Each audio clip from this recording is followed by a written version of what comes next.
اگر کتابیں ہتھیار ہیں تو یہ جگہ کسی بارود خانے سے کم نہیں۔ بک مارکس نامی یہ دکان لندن میں بائیں بازوں کی سیاست سے منسلک ادب کی سب سے بڑی کتاب گاہ ہے۔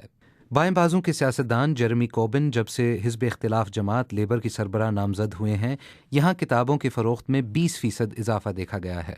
مگر دکان کے مالک کا کہنا ہے کہ یہ صرف کوربن کی وجہ سے نہیں ہوا۔ جیرمی کوربن جن سیاسی خیالات کا اظہار کر رہے ہیں، ایسے جذبات پہلے سے معاشرے میں بڑے پیمانے پر موجود تھے، لیکن لوگوں کے پاس ان کے اظہار کا کوئی ذریعہ نہیں تھا۔ کوربن کے نامزد ہونے کے بعد لوگوں کا سیاسی عزم مضبوط ہوا ہے۔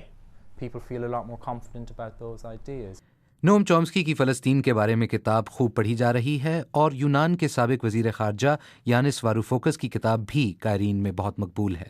لیکن سب سے گرم آئٹم یہاں ایک بہت پرانے مصنف کا ہے۔ ہم نے گزشتہ 2 ماہ میں ڈاس کیپیٹال کی اتنی کاپیاں فروخت کی ہیں جو 2 سال میں نہیں کی تھیں۔ لیکن آخر انہیں خرید کون رہا ہے؟